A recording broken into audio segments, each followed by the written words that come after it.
Kei te ahu whakamua te whakatau kia turakina he tohu i te taha o te huarahi e kōrero ana mo te wāhi i mauheretia ai a te rauparaha.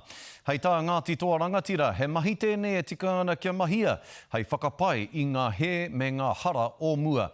Aneira a Pohaturoa Wainga.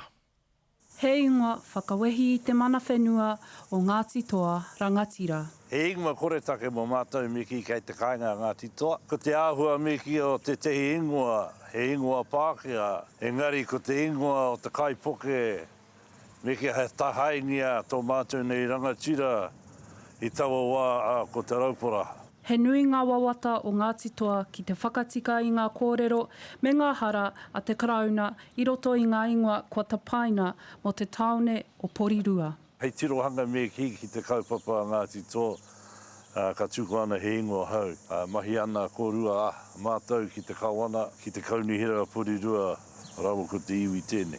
Hahanga whakaaro o te hapori. Reverting back to maybe what the original names, or if they weren't, it'll just show like respect for the community. Māori heritage is like part of our history and that, so it would be a good change for that. Mā te tapatahi o te whakaaro e wewete ai ngā hara ki ngā tipuna o rātou e whawhai nei i te pakanga nui. Ngāti Toa has always worked with the council, being mana whenua. They have been sitting at our council table since about 1990. So they sit in and help with decisions around the table. And we've had discussions before about Porirua versus Parirua.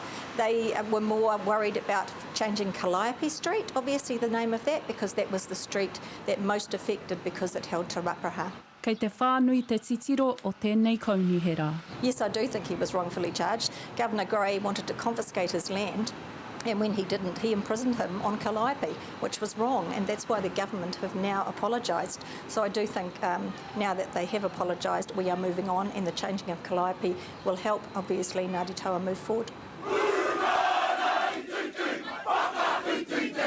Kare pai, ka tuake ngā ingoa he, ki roto ki a rātou, huri ake. Huri ake, whawhai me ki te huri ake ki ngā tohu e tūnei ki roto ki a rātou nei hapori. Tuake me ki te mana a tō tātou nei iwi. Ki te mana a tō tātou nei Rangatira kui a rānei ki roto i o kōtou nei iwi. Tātou nei iwi. He whakatau ki nā te iwi, ahakoa he iti whetū ki runga ki te rangi nui pōkeke ao, uhia kia ngaro e kore e ngaro.